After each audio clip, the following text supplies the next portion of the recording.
Hola a todos y todas, esto es Simply Health y hoy vamos a hablar de cómo bajar de peso comiendo grasas, incluso comiendo más grasas. Bien, en primer lugar vamos a hablar de dónde viene el mito de que las grasas engordan, que las grasas son malas. Bueno, hay unas 4 posibilidades, hay unos 4 motivos por los cuales este mito se ha instaurado desde hace mucho tiempo en nuestro día a día. El principal son las kilocalorías. De los 3 macronutrientes principales que hay en todos los alimentos, grasas, proteínas o hidratos de carbono, pues las grasas son las que tienen más calorías, 9 respecto a 4 que tienen los otros. Por lo tanto, comer una grasa pura como el aceite de oliva nos va a dar el doble de calorías que comer un hidrato de carbono o una proteína pura como puede ser el azúcar o puede ser una carne, ¿vale? O un aislado de proteína.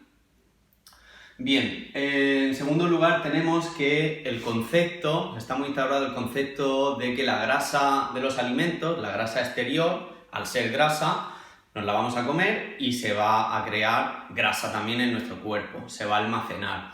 Y bueno, esto en parte es cierto, pero también es cierto con los otros 2 macronutrientes y también es cierto que esa grasa almacenada se puede también usar como energía y no tiene por qué quedarse para siempre acumulándose cada vez más y cada vez más y cada vez más.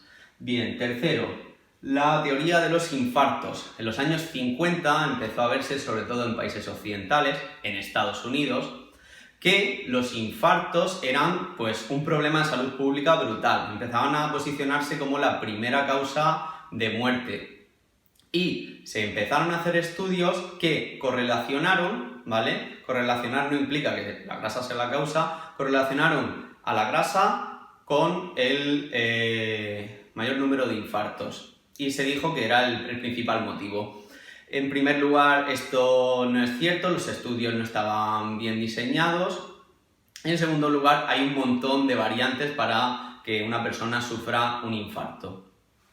Cuarto, la industria alimentaria, y con esto englobamos todo lo demás.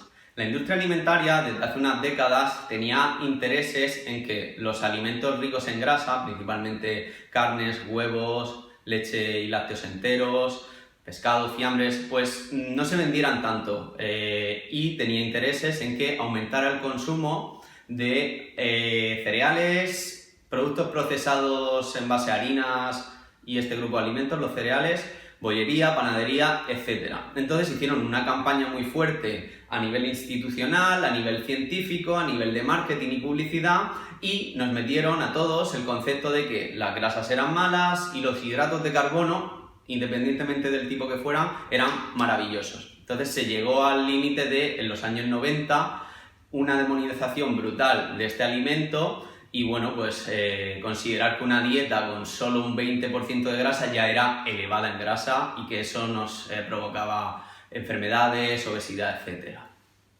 Vale.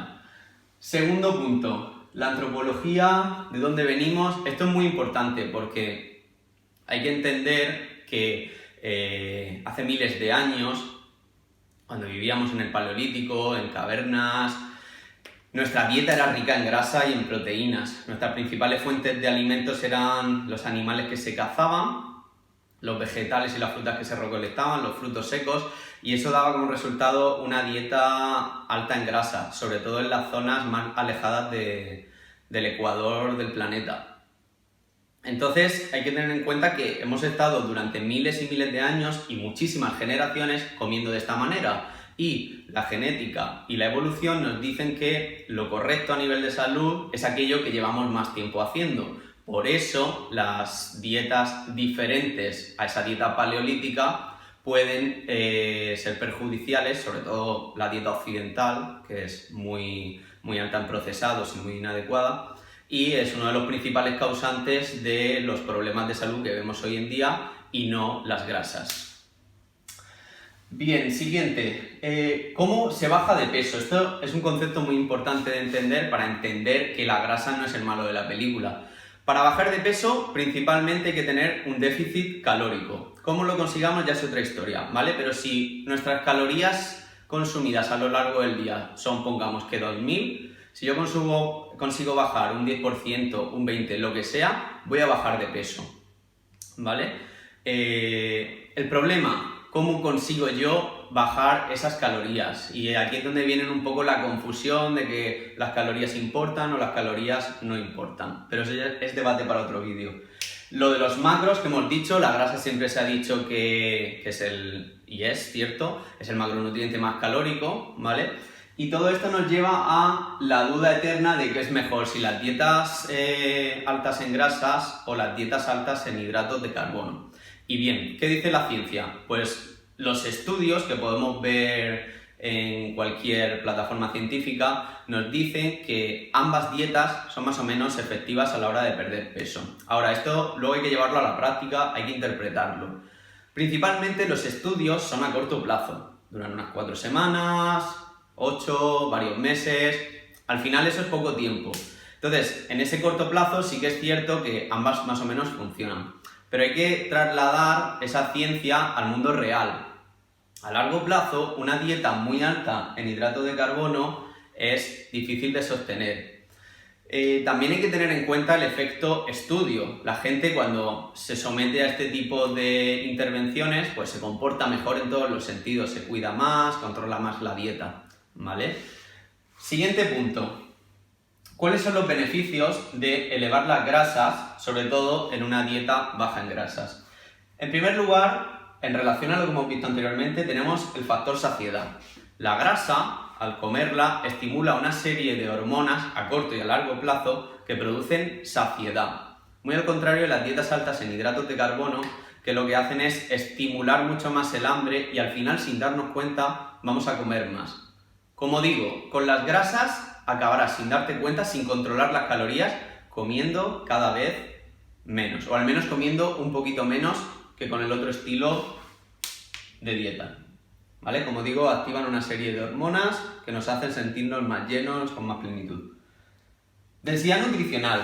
Por lo general, los alimentos ricos en grasa son también ricos en proteínas, como hemos dicho, son pescado, carne, huevos, lácteos. Suelen ser también los más ricos en micronutrientes, en vitaminas, en minerales y otra serie de elementos muy importantes para la salud. Comparado con a lo mejor alimentos ricos en hidratos como panadería, bollería, harinas, pues la diferencia es abismal. Entonces eso también es algo muy importante tanto a la hora de saciar como a la hora de tener salud.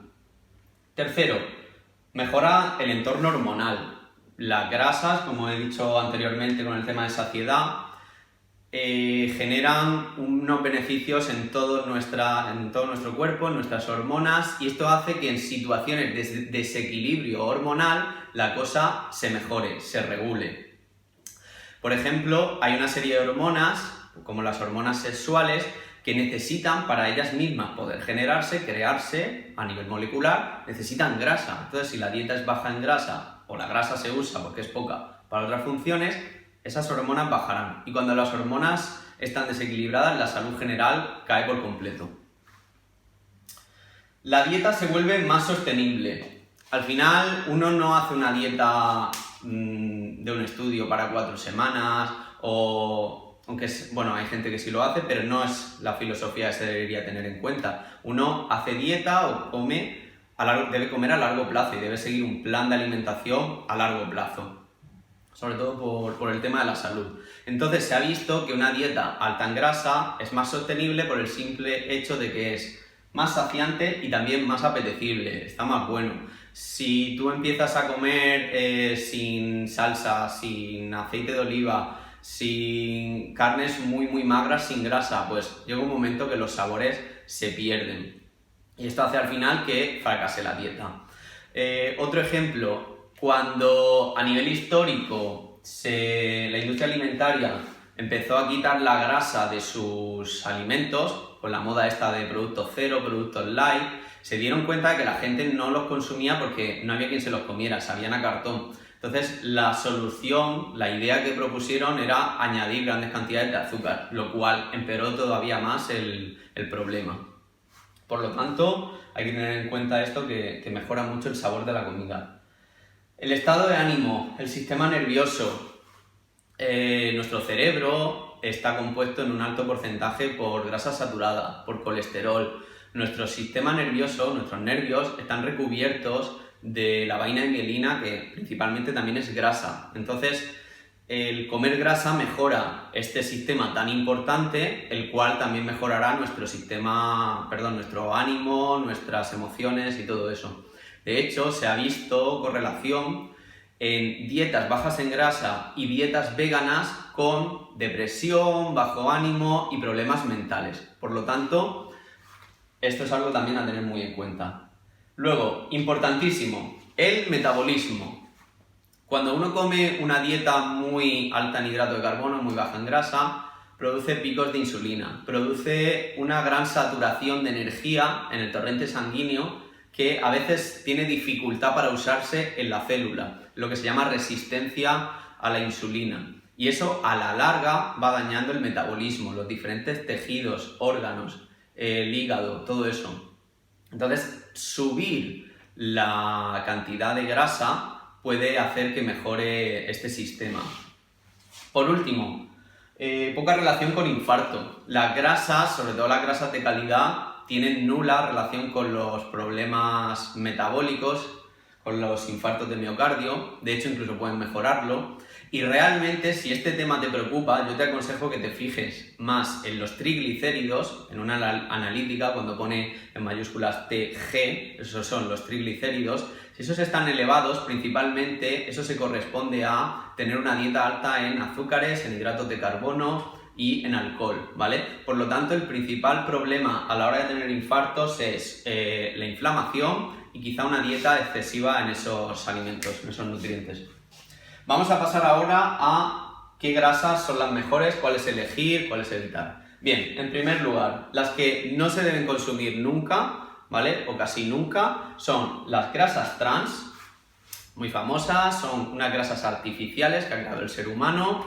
El cuerpo, el metabolismo no consigue digerirlas del todo, no las reconoce, es como comer plástico y causan muchos problemas. Estas las encontramos principalmente en las grasas que normalmente son líquidas, pero se han transformado por el proceso este de trans, ¿vale? De hidrogenización, perdón.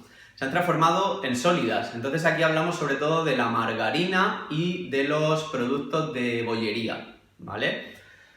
También es importante evitar los aceites a altas temperaturas o alimentos grasos cocinados a muy altas temperaturas, sobre todo las frituras, ¿vale? Entonces, un alimento muy saludable como el aceite de oliva puede ya no serlo tanto cuando se hace en forma de fritura. ¿Cuál es moderar? Pues principalmente los productos de origen animal, criados de manera intensiva, es decir, pollos alimentados enjaulados y alimentados con cereales, o vacas alimentadas con cereales. Pues bien, eso produce una serie de inflamación en la grasa del animal que si comemos nosotros en mucha cantidad, pues puede empezar a generar problemas, ¿vale? Pero como digo, en mucha cantidad. Si se consume con moderación, una vez al día, una vez cada 2 días, tampoco debe haber problemas. Y lo mismo con las formas concentradas de grasa. Por ejemplo, el aceite de oliva es algo saludable, pero al final es un poco procesado, es la aceituna a la que se le saca el zumo, se concentra la parte lipídica, tiene muchas calorías, entonces si nos pasamos con ese tipo de alimentos, pues también tenemos más riesgo de que nuestra dieta pierda su equilibrio y engordemos. Por último, ¿cuál es aumentar? ¿Cuál es comer a diario, incluso varias veces al día? Pues principalmente las del real food, las de los alimentos enteros. Carnes y pescados de calidad, marisco, huevos de corral o ecológicos, lácteos de calidad como pueden ser el kéfir y frutos secos, por ejemplo, frutos ricos en grasa como pueden ser aguacate, aceituna y coco. Todo eso, ¿vale? Si no me dejo nada, creo que eso es todo. Lo principal son los más recomendables y puedes comer incluso, como digo, varias veces al día. Por último, ¿cuánta cantidad de grasa consumir? Pues bueno, esto sobre todo para aquellos que tengan mayor conocimientos en dietética, que controlan un poco sus calorías, la cantidad de macronutrientes. Yo aconsejo que la dieta contenga un 40-50% de grasa, ¿vale? Sobre todo, como digo, de grasa a partir de este tercer grupo. Eso, si uno lleva una dieta baja en grasa y nota que su salud no es muy buena, que acumula peso, que le cuesta bajar de peso, quizás sea la clave para que empiece a cambiar un poco la situación, ¿vale? Y eso ha sido todo por hoy, nos vemos en el próximo capítulo. Si te ha gustado te animo a que te suscribas y nada más. Hasta luego.